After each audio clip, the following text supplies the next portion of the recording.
Sweden has had enough of Russia. It's time for Putin to not only pull his troops out of Ukraine, but also to stop threatening the entire European continent. And Sweden isn't all talk here. It's making massive moves that indicate it's building its military into the strongest it's been since the Cold War era. It all starts with border defenses. On March 27th, Business Insider revealed that Sweden, which is the most recent NATO member, has committed to sending 6, up to 8 according to some sources, of its Jas-39 Gripen fighters to the Malbork airbase in Poland. There, those jets will join an alliance of countries launching an airspace surveillance mission against Russia. You can think of this alliance as Europe's Sky Police. That's according to United 24 Media, which says that Sweden decided to send its jets to Poland on March 6th. It, alongside several other countries, will patrol NATO's northern surveillance zone, covering the Baltic Sea and perhaps even the borders that the likes of Poland and the Baltic states share with Russia, Belarus, and the Russian exclave of Kaliningrad. This is big. Why? Well, it marks the first time that Sweden has ever sent any of its fighter jets to patrol in another country. It will also be joining the Enhanced Air Policing Mission, which NATO created in 2014 as a response to Putin's illegal annexation of Crimea. Technically, Sweden has already been a part of this force. However, all of its previous actions have involved air patrols over its own territory, showcasing more self-concern than a Europe-wide protective stance. This time, it's different.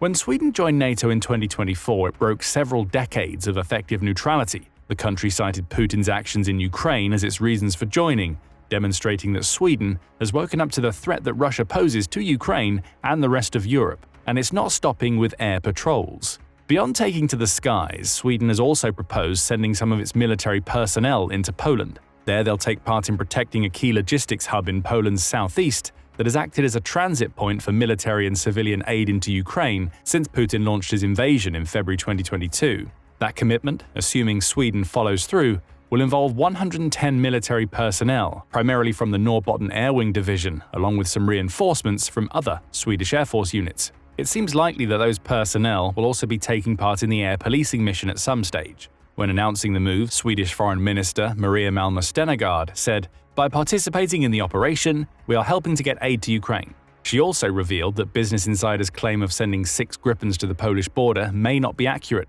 Instead, Sweden may send up to 8 Jas Gripen aircraft with associated personnel. More comments came from Swedish Defense Minister Paul Jonsson, who said, "This is the first time Swedish fighter jets will take part in air policing operations from an ally's territory." As for that ally, Poland is delighted to be working so closely with Sweden. The Polish Defense Minister Władysław Kozyniak-Kamysz posted to X to hail a decision which demonstrates our solidarity and unity in the face of threats to our security. This is a massive move by Sweden. It'll also be terrifying for Putin for a simple reason.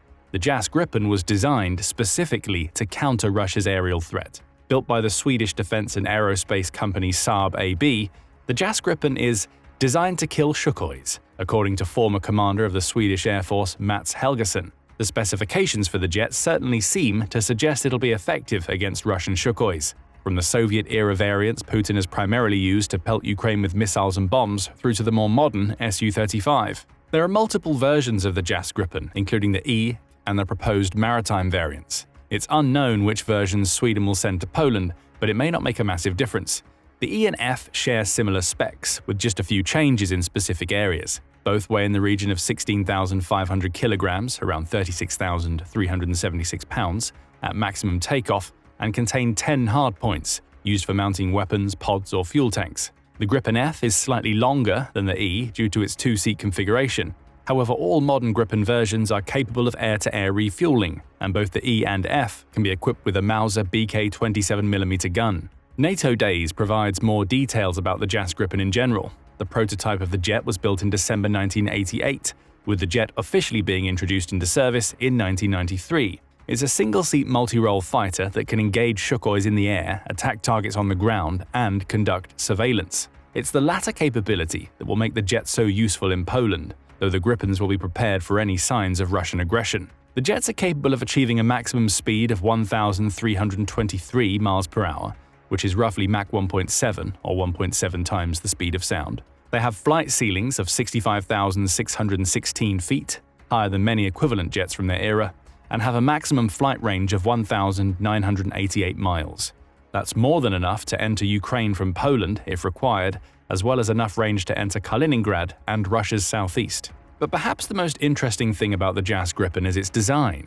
It's built to be deliberately unstable at its base, with extra features allowing it to regain stability. The jets have canard control surfaces, contributing a positive lift force at all speeds.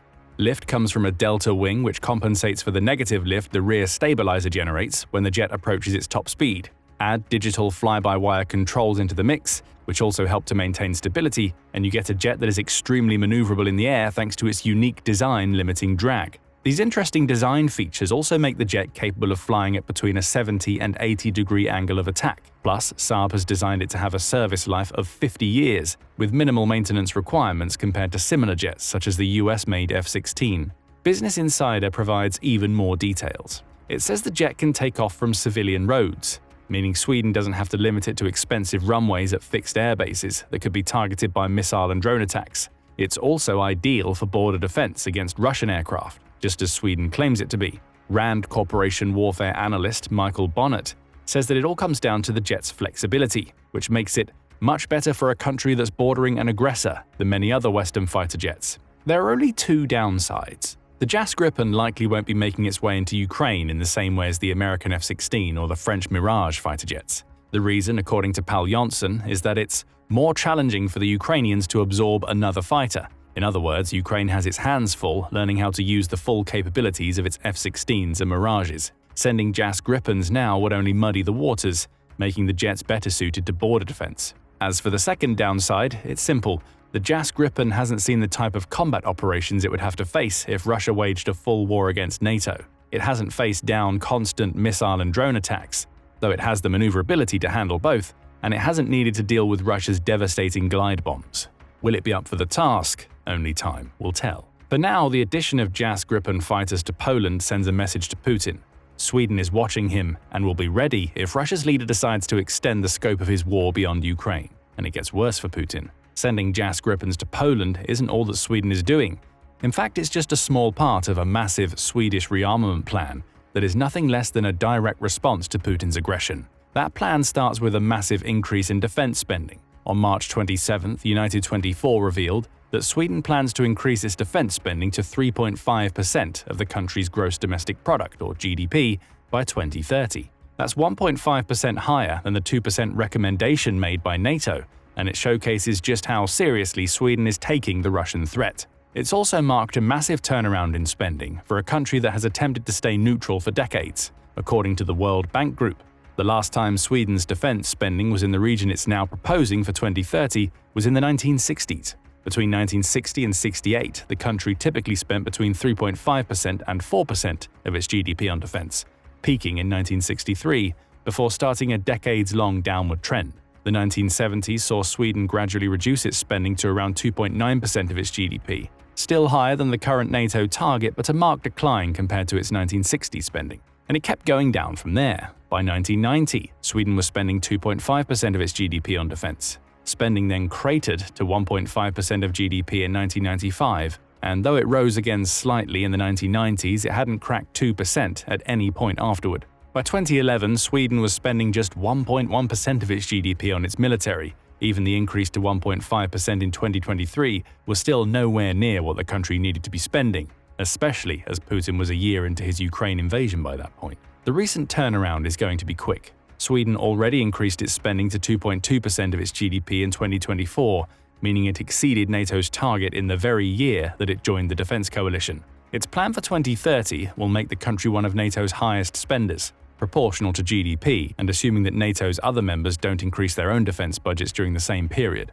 Furthermore, Sweden wants NATO to raise its 2% benchmark, meaning it's essentially telling the group's other members that they need to up their games. Our goal is to push for an increase in this benchmark at the NATO summit in The Hague, says Swedish Prime Minister Ulf Kristersson, and we are doing our part. So where is this influx of military money going? Sweden plans to invest around $30 billion into upgrading its existing military, which United 24 says it'll fund using loans. From 2025, Sweden also intends to spend $2.5 billion on new weapons, including drones, rocket artillery, aerial defense systems, ammunition, and protective gear. It anticipates receiving deliveries of all these new weapons between 2026 and 28. Plus, Sweden will dedicate $9.5 billion to deal with the type of warfare Russia uses against Europe right now: hybrid threats. The Barents Observer says most of that money will go toward improving the capabilities of 3 departments, including the Psychological Defense Agency, the Swedish Coast Guard, and the Swedish Civil Contingencies Agency. All 3 will gain equipment that will help them counter Russian cyber attacks and electronic warfare threats in the maritime domain. And there's more. In addition to increasing the national defense budget, Sweden has also pledged to send more military aid than ever before to Ukraine. It was already a noteworthy contributor.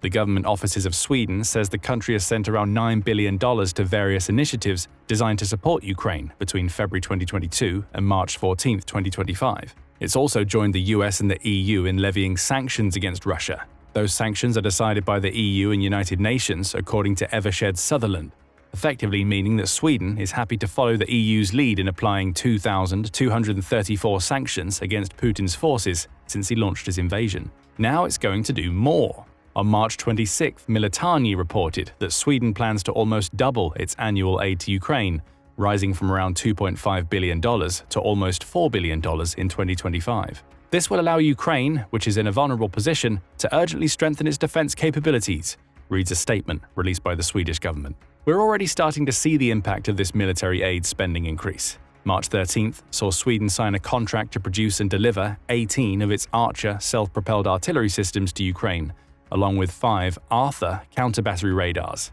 Collectively, that deal amounts to around $300 million worth of hardware, which will make up the 18th military aid package Sweden has sent to Ukraine. Sweden has also become part of the Artillery Coalition, which was created to coordinate the delivery of such systems and their ammunition to Ukraine, in addition to providing training to Ukraine's forces. In February, Sweden also announced plans to transfer several Robot 70 and Trident Mark II systems, both of which are used for air defense, to Ukraine in a donation worth about $113 million. So Sweden is putting its money where its mouth is when it comes to boosting both its own military and Ukraine's fighting forces. Add to that the JAS Gripens that are soon to be en route to Poland, and you get all of the indicators of a country that's preparing for war against Russia. All of that will be worrying enough for Putin. However, there are other signs that Sweden is preparing for a fight. The country is also deploying elite forces to a region that Putin covets almost as much as Ukraine: the Arctic. On March 20th, United 24 reported that Sweden is currently providing specialized training to some of its most elite combatants to prepare them to operate and potentially fight in freezing cold Arctic conditions. Russia is considered the primary adversary in these training exercises, and with good reason. There are already plenty of signs that Putin will turn his sights to the Arctic region if he's successful in Ukraine. For instance, 2021 saw Russia try to extend its claim to Arctic waters by a staggering 272,000 square miles. That claim essentially sees Russia suggest that it owns all of the Arctic waters up to the borders of the Exclusive Economic Zones, or EEZs, of Canada and Greenland. An EEZ is an area that extends up to 200 nautical miles from a country's coastline and is essentially owned by that country. The waters beyond an EEZ are considered international, meaning they can be used by any nation for commerce. Russia is now trying to claim that its EEZ extends throughout the Arctic, foreshadowing what will likely be Putin's attempt to control this emerging territory in the years to come. Sweden is having none of it. It's watched as Russia has expanded its presence in the Arctic, even as the rest of the world rejects Putin's territorial claims. Russia has stationed its northern fleet in the Kola Peninsula, for instance. Plus, United 24 says that recent military intelligence suggests that Putin is reactivating a host of Soviet-era military bases in the Arctic, which is seen as an attempt to secure Russia's strategic interests in the region ahead of the Arctic potentially becoming a conflict zone. The Northern Fleet is particularly worrisome. Its vessels are capable of firing nuclear warheads, suggesting that Russia is attempting to bring the entire Arctic under its nuclear umbrella. Sweden doesn't have nuclear weapons to counteract that threat, but by training its elite forces to operate in the Arctic, it may be preparing to join a coalition that could serve as a counter to Russia's expansionist efforts in the territory. Who knows? Those elite forces may end up being involved in tracking Russia's Arctic movements and could even end up sabotaging the Soviet-era bases Putin is trying to reactivate. That's purely speculative.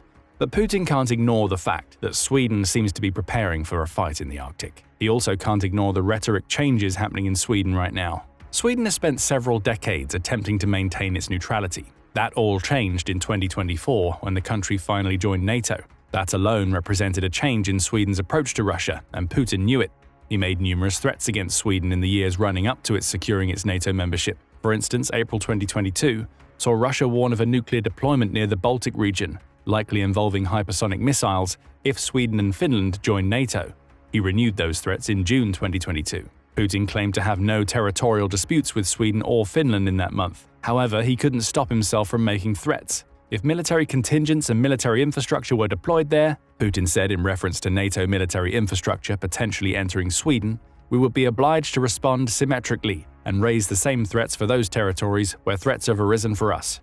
In other words, Putin was engaging in doublespeak. He claimed not to have a problem with Sweden joining NATO, while also suggesting he'd raise Russia's threat level towards Sweden if it did. Sweden paid attention to those threats, perhaps more than Putin anticipated they would. Russia's leader failed to stop Sweden from joining NATO, and now the mood in the country is about as anti-Russia as it's been at any point over the last few decades. We can see this in the way Sweden is talking about Russia. For instance, Prime Minister Kristersson said, "Sweden is not at war, but there is no peace either," in January 2025, while announcing that Sweden was preparing to station some of its armed forces in the Baltic region.